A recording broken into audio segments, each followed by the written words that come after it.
Hi, my name is Haley Piazza. I graduated in 2019 with my bachelor's in communication, marketing, and digital media, and then I graduated again in 2020 with my master's in business administration. I am currently a modern media specialist at Brown-Forman, and I also own my own photography business, Haley Piazza Photos. So at Brown-Forman, I do a lot of media management, mostly owned, and some paid media planning. Just like kind of control all the media so that it's all very consistent across platforms. And I work on 3 brands there, Sonoma, Cutrer, Corbel, and Finlandia. And then in my photography position, I do a lot of weddings, family pictures, engagement pictures, senior pictures, whatever anyone needs. A couple of my hobbies, so I actually have a podcast with my best friend called Where's the Manual Podcast, which is really fun. We get to do a lot of like branding with that too, and we also just get to talk and have fun.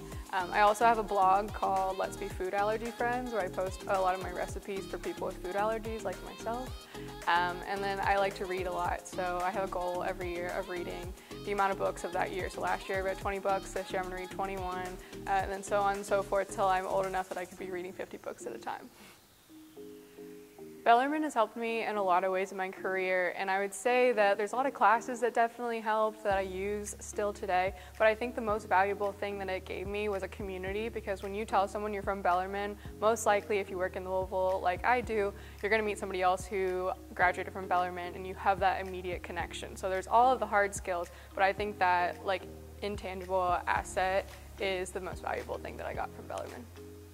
So if I had to give my undergrad self some advice, I think that I would say to continue to brand myself. So that's something that's really big that I always feel like I tell people is like you should have your own brand. And so when you're going through college, it's easy to just like get by in the classes and stuff, but figure out when you're in a class, what do you like doing? What do you like out of that class? And how do you think that you could use that in your future career? And then eventually you'll form this whole person of like, I'm this person who's creative and strategic, and I like working with people, or I don't like working with people. And so you get your own kind of brand so you know what to look for in a career and also how to sell yourself to a future employer. One of my future career goals is to be in brand management. So right now I work in modern media, which helps the brand teams, but the brand manager is ultimately the person who's in control of all of the marketing actions for a brand.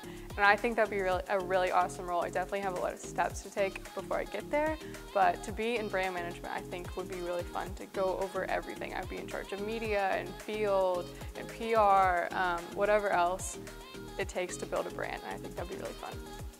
So if I had to recommend one book that I think everybody should read in their lives, I actually just bought this for my little sister who just turned 21 because she's early in her 20s. It's called The Defining Decade, and it's how you make the most of your 20s.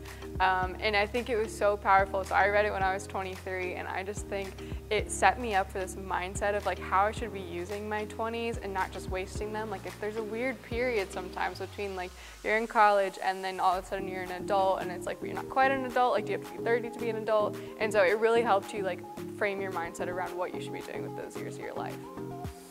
A couple of tips that I would have if first staying focused towards your goals would be number 1 is to surround yourself with other people who also have goals, because that is so important. If I'm ever having a day where I just feel like I'm not motivated, I don't really want to do anything, I text one of those friends who are also motivated that I like to surround myself with, and we kind of like boost each other up until we're like, okay, we can do this, we're like in this together. And so surrounding yourself with those people is really important. And I also think that writing down your goals, it seems silly, but it really helps. Like I have to do it just for work, but I'll do it like for personal stuff too. So when you write it down, like it's putting it in a different place in your brain than it would just be thinking about it.